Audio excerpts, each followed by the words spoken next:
You've heard of playing possum? Ooh, I want it.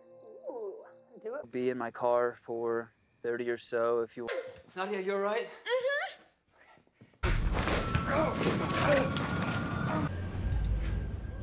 Okay. Go! I won't say a word about this. Halo Sobat Movie dimanapun kalian berada. Berjumpa lagi dengan channel Ocha Film yang pastinya selalu setia untuk berbagi alur cerita.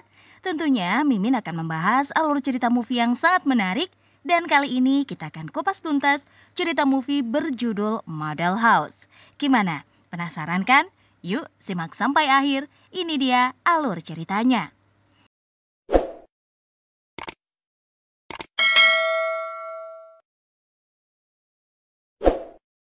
Awal kisah tampaklah seorang model terkenal bernama Bella sedang berkomunikasi dengan teman yang memiliki profesi serupa.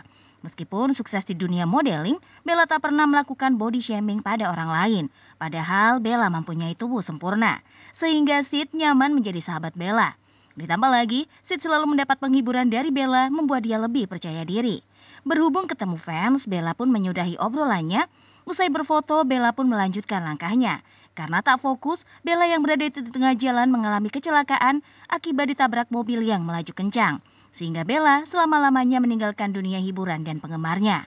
And for the record, I think you look stunning just the way you are. I don't. For it to go to waste because you just... These are so good fresh. Don't forget to tag me. Akan tetapi, tanpa seorang Bella, modeling tetap berjalan.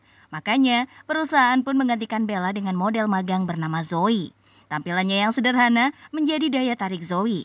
Kebetulan hari itu adalah pemotretan pertama Zoe, jadi dia agak tegang. Namun Zoe memiliki rekan kerja yang baik bernama Nadia. Sehingga Zoe jadi lebih rileks dan nyaman mengobrol. Akan tetapi Nadia melarang Zoe terlalu menampakkan kegembiraannya sebab di antara para model tak lain adalah Sid, sahabatnya Bella. Di hari naas, Bella dia sedang bertelepon dengan Sid. Jadi suasana duka masih kerasa. Setelah itu Zoe pun mendapat giliran foto. Usai bergambar secara pribadi, Zoe bergabung bersama dengan rekan-rekannya mengabadikan momen bersama. Akan tetapi terjadi insiden ketika sesi foto selanjutnya dilakukan membuat Zoe dilarikan ke rumah sakit. Tak lama mendapat perawatan, Zoe pun dikirim ke model house tempat tinggal para model. Karena pintu tak terkunci, Zoe masuk sambil menyusuri rumah yang suasananya sangat gelap. Tak ada satupun orang yang menjawab panggilannya.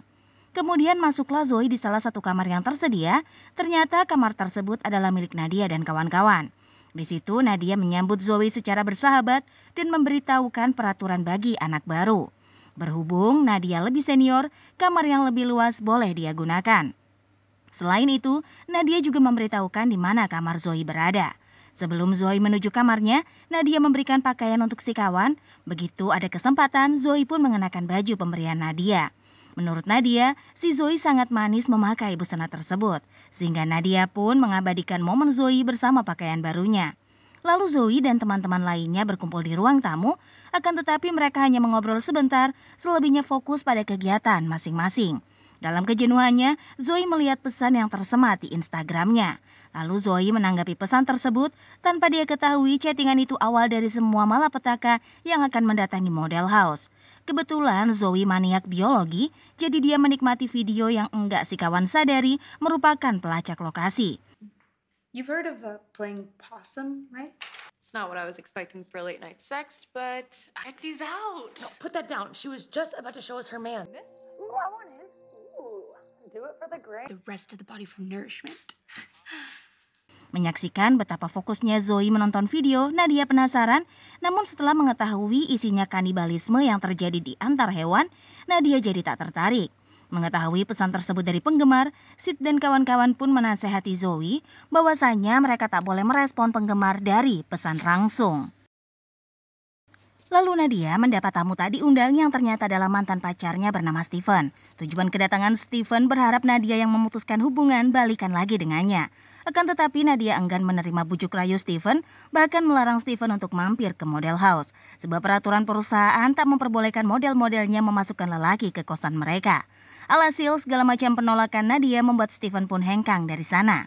Kemudian Zoe yang berada di kamarnya mendapat telepon dari orang yang paling tidak dia harapkan. Daripada murung memikirkan orang tersebut, Zoe bergabung dengan kawan-kawan berendam air hangat di kamar mandi terbuka. Untuk memeriahkan suasana, Sid mengajukan permainan yakni jujur atau tantangan. Lantas Carla memilih tantangan, membuat dia dijahili oleh Trudy. Kini giliran Nadia yang menyuruh Zoe untuk menchoice mana yang akan si kawan ambil. Ternyata Zoe ingin menyatakan kejujuran. Berhubung Nadia tahu kalau Zoe sempat menolak panggilan, dia penasaran identitas orang yang menghubungi si kawan. Ternyata orang tersebut adalah ayah kandungnya Zoe. Ayahnya seorang peminum yang suka melakukan KDRT kepada ibunya. Awalnya sang ibu tak mau jujur kepada pihak berwenang, makanya Zoe membenarkan statement ibunya. Namun tak disangka sang ibu akhirnya buka mulut, penyebab hidungnya patah karena kekerasan yang dilakukan oleh sang suami. Sejak saat itu, ayahnya Zoe mendekam di penjara, lalu ibunya menikah dengan lelaki yang menjadi pengacara perceraiannya. Menurut Zoe, langkah sang ibu tak salah, lagian ibunya menikahi pria yang baik. Bahkan Gary, ayah tiri Zoe, membayar pendidikannya sampai ke perguruan tinggi. Mengenai ayah kandungnya, Zoe tahu beliau sedang mabuk hanya di waktu sempoyongan karena Mira, sang ayah baru menelpon Zoe. Makanya Zoe tak mau menjawab panggilan sang ayah, dan usai mendengar kisah Zoe, para kawan merasa tak enak hati telah membuka luka lama. Kemudian Carla pun membawa minuman untuk teman-temannya. Setelah itu mereka mengambil foto bersama yang diunggah ke media sosial. Itulah, selesai mandi, Zoe dan Nadia pun mengobrol di dapur. Di situ Nadia memberitahukan penggemar yang menchat Zoe di pesan IG bukanlah pria baik. Sebab pria yang mengaku bernama Clyde aslinya adalah Zack. Parahnya lagi, si Zack melakukan PDKT pada setiap model. Kabar itu mengejutkan Zoe kalau dia diperdaya. Faktanya memang Zoe diperalat untuk memberikan lokasi model house sebab si pengirim video hendak melakukan perampokan. Namun Zoe masih meragukan nasihat Nadia. Setelah itu mereka pun melakukan konten dan menyiarkannya ke media sosial. Berhubung ada yang menggedor pintu, Zoe membukanya. Ternyata tetangga yang terganggu sama keberisikan mereka. Akan tetapi kehadiran Trudy membuat si pelapor cenat-cenut bahkan meminta nomor ponsel Trudy. Di situ Zoe heran mengapa Trudy menyerahkan nomor pribadinya. Tanpa Zoe ketahui, yang Trudy tulis bukan nomor melainkan ucapan pengusiran. Sehingga si tetangga yang tadinya kesemsem agak sedikit kesal. What?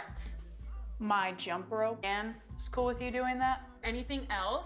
Hey, what do you guys... That gorda's problem. Glad I don't have to whore myself out for... Setelah itu mereka pun berada di kamar masing-masing. Sid yang kehilangan alat olahraganya menanyakan perihal itu pada Carla. Carla yang merasa terusik jadi menjahati Sid dengan ucapannya sehingga terjadilah keributan besar. Lalu Nadia mencoba menghibur Sid yang galau karena Carla melakukan body shaming terhadapnya. Teringatlah Sid tentang Bella yang sempurna tapi tak pernah merendahkan orang lain. Bahkan Bella selalu menaikkan kepercayaan diri Sid sehingga dia di momen itu Sid amat merindukan Bella. Mendengar hal itu, Nadia melakukan hal yang biasa Bella terapkan di mana Sid mesti memanjakan dirinya sehingga Sid yang sempat berhenti merokok untuk menghilangkan kegundahannya menikmati benda tersebut. Benar saja, mood Sid pun balik happy lagi. Setelah Sid ceria, Nadia pun balik ke kamarnya untuk melakukan treatment kecantikan. Sementara Sid yang masih di luar menemukan sebuah mobil berhenti. Sid yang penasaran coba melihat lebih dekat, sialnya yang datang adalah kelompok penjahat. Tak hanya Sid yang disekap, tapi kawan-kawan lainnya juga. Namun penjahat bernama Andy menyadari Nadia tak ada di kelompok tawanan, makanya Andy meminta pacarnya bernama Thomas mencari keberadaan Nadia.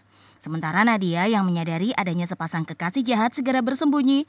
Awalnya Nadia masih aman, namun ketika mencoba kabur, Nadia kepergok hingga dia berada di barisan tawanan. Lalu Aini pun memberitahukan tujuan mereka mampir ke model house bukan untuk merampok Nadia dan kawan-kawan, melainkan untuk meraup keuntungan dari fans penghuni model house. Sehingga mereka mulai melakukan verifikasi hingga meminta sandi para model, sebab mereka akan menyabotase media sosial para model untuk mendapatkan uang penggemar ke rekening Annie yang tak terlacak. Sesudah melakukan apa yang dibutuhkan untuk sabotase medsos, Andy pun berhasil menipu para penggemar, namun uang yang masuk jauh dari kata cukup. Soalnya pasangan penjahat ingin bergaya mewah ala selebritas sambil berkeliling dunia. Makanya mereka ingin para model melakukan siaran langsung. Diawali dari Trudy, syuting pun dilakukan. Di situ Trudy menari seksi, Thomas yang merekam ikut kepincut. Memang uang yang masuk bertambah, tapi Annie mengharapkan lebih. Karena Carla memaksa, dia yang melakukan syuting berikutnya. Di sela siarannya, Carla mengatakan hal terlarang, yakni mereka disandra minta penggemar melapor polisi. Namun bagian itu berhasil di-skip Annie, sayangnya nyawa Carla tak terselamatkan akibat kegeraman Annie. Menyaksikan kematian Carla, Zoe dan kawan-kawan pada khawatir mereka bakalan menyusul. Sehingga merubah pemikiran mereka yang tadinya yakin, setelah mendapat uang yang dibutuhkan Zoe dan kawan-kawan dibebaskan. Di situ Thomas panik, mereka membunuh model, hal ini tak sesuai dengan kesepakatan. Sebab Annie mengatakan tak ada aksi pembantaian, mereka cuma menipu saja. Lalu Thomas pun membujuk Annie agar segera menyudahi aksi dan menerima uang yang sudah dimiliki. Akan tetapi Annie merasa belum cukup, mereka masih bisa mendapatkan lebih banyak uang. Di situ Annie berjanji mereka akan bertahan selama sejam, setelah itu barulah mereka meninggalkan model house. Alhasil, bujuk rayu Annie berhasil meyakinkan Thomas. Selagi Thomas memindahkan mayat Carla, Annie menghubungi adik tirinya bernama Flip, tujuannya membantu membersihkan mayat agar tak diketahui polisi. Setelah itu mereka kembali memeriksa ponsel Carla, di mana para penggemar protes live dihentikan.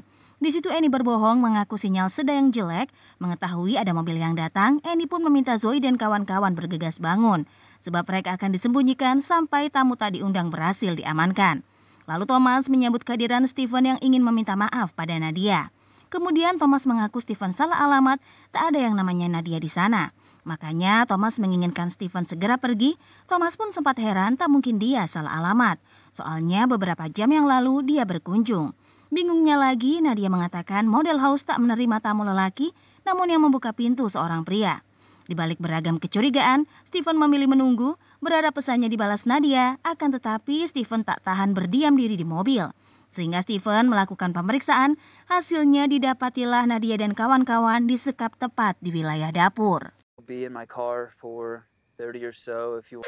Nadia, you alright?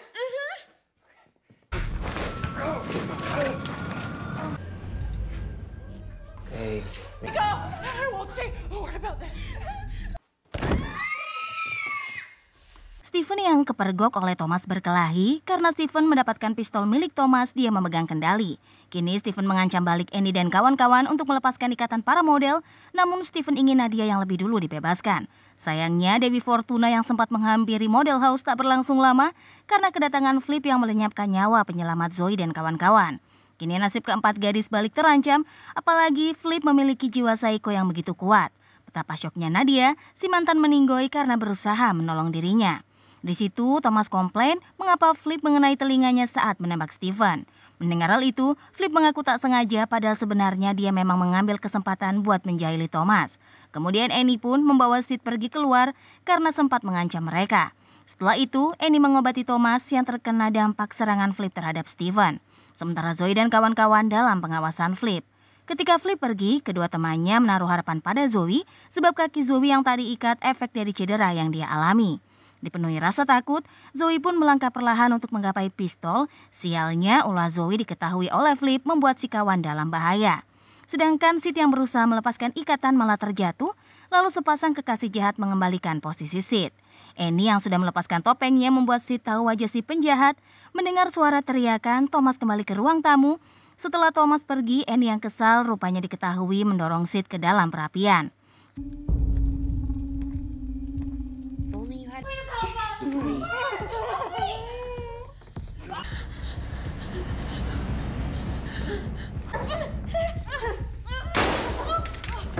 Sementara Thomas menghentikan penyiksaan Flip terhadap Zoe.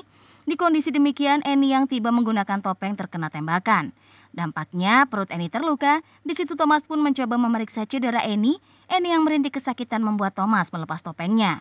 Meskipun Annie tak setuju, kondisinya tak memungkinkan dia mengenakan topeng. Karena luka Annie terlalu dalam, Thomas ingin membawa kekasihnya ke rumah sakit. Sayangnya Annie menolak, daripada menyembuhkan lukanya, si kawan lebih suka mengamankan uang yang telah dia dapat. Sementara Trudy dan kawan-kawan mengeluhkan nasib mereka yang sudah tahu wajah para bandit. Jadi tak mungkin nyawa mereka dilepas begitu saja. Selagi para gadis membicarakan kemalangan mereka, Thomas dan Flip pergi ke gudang. Melihat kondisi Annie, para wanita sadar apapun yang mereka lakukan tak bakal diketahui si penjahat. Apalagi kedua pria tak berada di ruang tamu. Sehingga terfikirlah oleh mereka harus melakukan sesuatu agar bisa kabur. Masalahnya ikatan yang membelenggu tangan tak bisa mereka buka.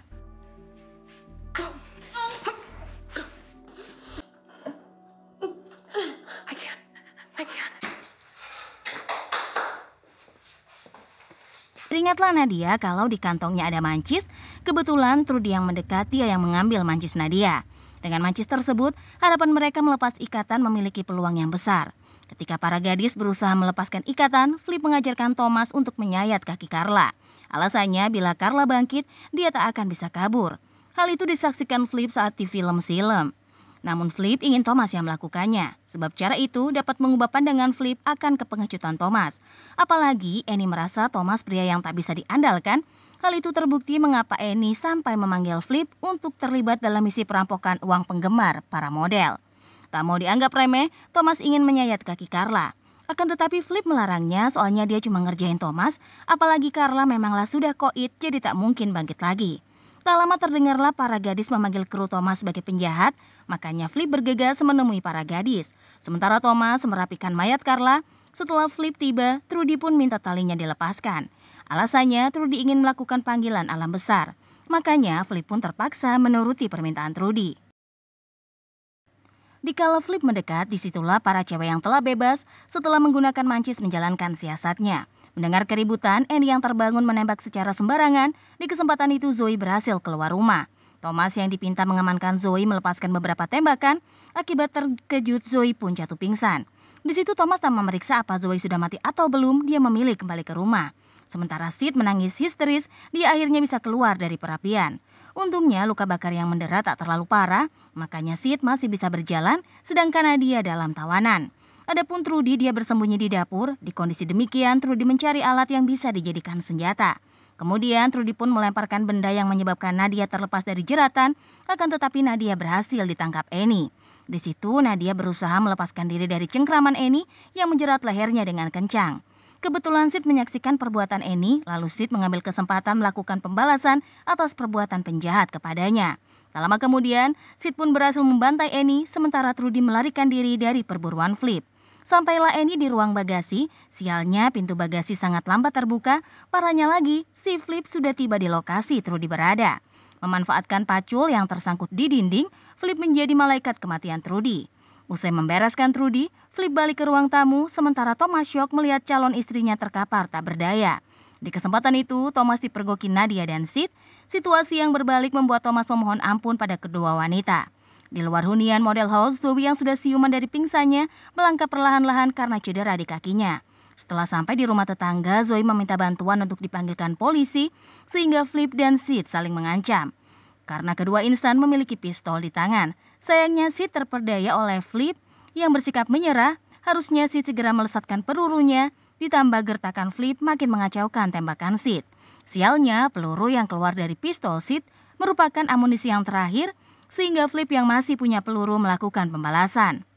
Kemudian Thomas meminta Flip melepaskan ikatannya agar mereka berdua meninggalkan model house bersama-sama, namun Flip mengabaikan omongan Thomas, sedangkan Nadia mencari senjata yang bisa dia gunakan untuk melukai Flip. Begitu menemukan beling, Nadia segera mengaplikasikannya ke mata Flip, akibatnya Flip didera sakit yang luar biasa. Di momen tersebut sempat terjadi duel yang memicu kesialan Nadia. Sebab Flip memegang pisau di sakunya sehingga Nadia dihujani tusukan menyebabkan dia mengalami pendarahan hebat. Setelah Nadia sekarat, Flip pun memeriksa kondisi matanya di toilet. Tak lama Zoe yang berhasil menghubungi polisi mendatangi Nadia yang kritis. Betapa sedihnya Zoe, Nadia harus menjemput ajalnya. Kemudian Flip yang keluar dari kamar mandi ingin melukai Zoe. Untungnya Thomas memberikan Zoe senapan, makanya nyawanya Zoe selamat. Karena menggunakan pistol tersebut, si kawan berhasil melenyapkan sumber keganasan dan merasa berjasa, Thomas pun meminta Zoe membebaskannya. Akan tetapi, mengingat Thomas pernah menembaknya, Zoe tak sudi menuruti permintaan dari si kawan. Di kesempatan itu, Zoe mengetahui kabar yang mengesalkan, di mana Zack yang mengirimi video ternyata si Annie yang terobsesi pada para model. Sebab Annie berangan punya followers yang banyak, makanya Annie bersiasat menipu Zoe yang berhasil menerima pancingannya. Berkat video yang Zoe tonton, si Annie tahu lokasi model house. Usai mendengar penuturan itu, Zoe hendak membunuh Annie, lantas Thomas mengabarkan si Annie sudah mati tercekik. Namun Zoe tak percaya sebelum memastikan secara langsung. Setelah melihat kondisi Annie, barulah Zoe yakin si penjahat sudah koit. Tak lama polisi datang, Zoe pun segera menemui para petugas, kemudian para polisi pun bergegas melakukan pemeriksaan TKP dan menangkap Thomas. Oke, sampai di sini saja untuk video kita kali ini. Jangan lupa ya untuk like, komen, dan juga subscribe. Sampai jumpa di video selanjutnya. Dadah!